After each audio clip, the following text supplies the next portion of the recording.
What's up, Cowboys Nation? Hold onto your hats because we've got breaking news that's shaking the entire NFL landscape right now. This is not a drill. Jerry Jones has reportedly pulled the plug on defensive coordinator Matt Eberflus, and the reason behind it is not just surprising, it's downright unbelievable. If you've been following the Cowboys this season, you know the defense has been teetering on the edge of disaster week after week. Despite a powerful offense putting up numbers and staying competitive in shootouts, the defense has constantly failed to deliver in clutch moments, and Jerry Jones, the man who has never been afraid to make bold, controversial decisions, has had enough. According to insiders close to the situation, the final straw wasn't just the numbers on the stat sheet or the blown coverages, it was something deeper, something that you rarely hear admitted publicly in the NFL. The locker room had lost complete faith in Eberflus. That's right, players, both vocal leaders and behind-the-scenes vets, reportedly stopped buying into his system, stopped trusting his adjustments, and perhaps worst of all, stopped believing that Eberflus could turn things around. For a team that prides itself on legacy, loyalty, and a win-at-all-costs mentality, that kind of fracture is fatal. And in Jerry's eyes, it was irreparable. Now, to truly understand how we got here, you have to go back to the beginning of the season. The Cowboys entered with sky-high expectations. Offensively, things looked sharp. Dak Prescott was commanding the huddle with confidence, receivers like CeeDee Lamb were torching DBs, and the offensive line was holding up against tough fronts. But on the other side of the ball, the defense was showing cracks early on.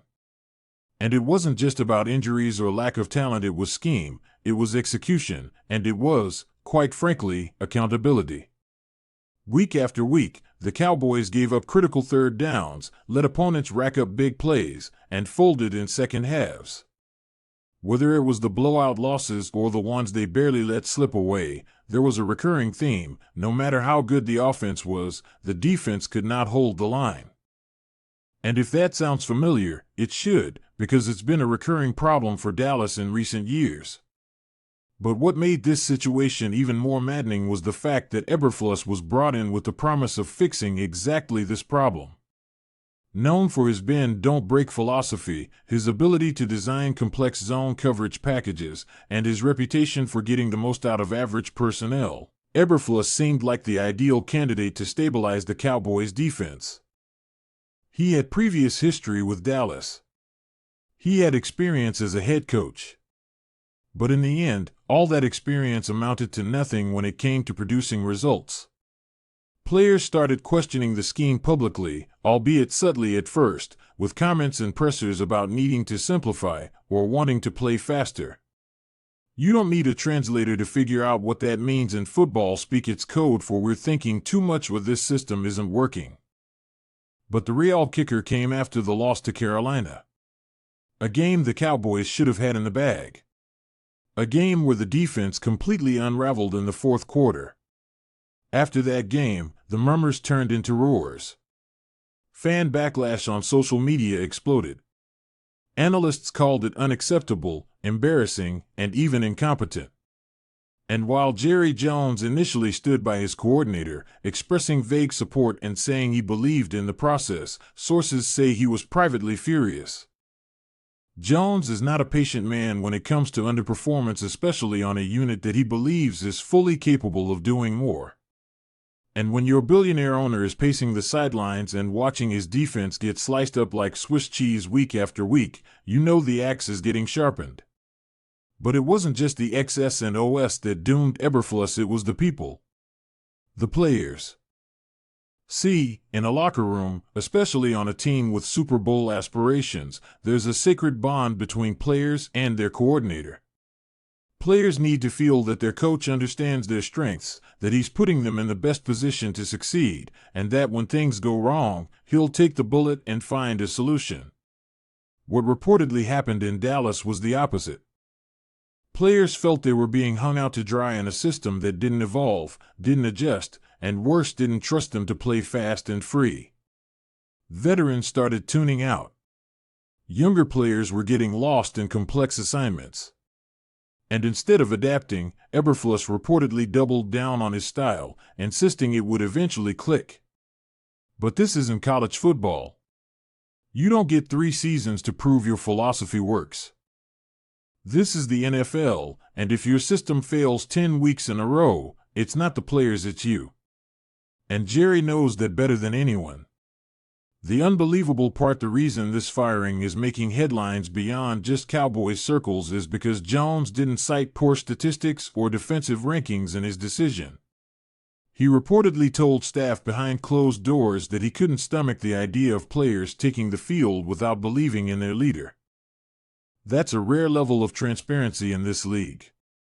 Most owners hide behind phrases like mutual parting or restructuring. Not Jerry. He made it clear, this wasn't just business, it was personal. Now, of course, with the firing comes the obvious question, what's next? Who steps in? Who tries to fix a defense that's not just underperforming but unraveling? Rumors are swirling about internal promotions, perhaps a position coach stepping up as interim DC, or even bringing in an outside veteran to install a new system on the fly. That's risky, extremely risky mid-season. Changing defensive language, responsibilities, and expectations on the fly can cause chaos. But maybe chaos is better than slow death. And then there's the psychological side. Will this shakeup jolt the players into urgency? Will it force defensive captains to step up, rally the troops, and take ownership? Or will it further divide a locker room that's already fractured? That's the tightrope the Cowboys now walk. Make no mistake, this move could either save the season or sink it completely.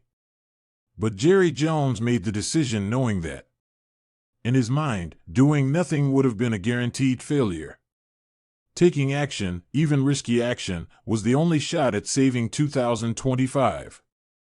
And what does this mean for Eberflus? Well, the NFL is a carousel. Coordinators get recycled all the time. He may land another gig, probably with less pressure, but this stain will linger. Being fired mid-season for losing the locker room is one of the harshest indictments you can get as a coach. It says you didn't just fail tactically, you failed as a leader. And for a man who built his reputation on discipline, communication, and system integrity, that's a brutal legacy to carry. As for the fans, emotions are all over the place. Relief, frustration, curiosity, even hope. Some are glad to see Jones being proactive. Others are skeptical, worrying that this is just another chapter in the Cowboys' long history of reactive, drama-filled management. But here's the bottom line: no one can say Jerry Jones didn't act. He saw a team capable of greatness being held back by one man's vision, and he cut that vision loose. That's bold. That's controversial. And in today's NFL, it's rare. But that's Jerry Jones. He's always been willing to roll the dice to protect the star on the helmet. Whether this move sparks a playoff surge or exposes deeper issues remains to be seen. But one thing's for sure, every player in that locker room just got a message loud and clear: no one is safe when accountability disappears. If you wear a Cowboys jersey, you better be ready to perform or be next. So buckle up, Cowboys Nation. The ride's only getting wilder from here. If you liked this breakdown, smash that like button, subscribe for more in-depth takes, and drop your thoughts in the comments. Was this the right move? Who should take over? And can this defense still be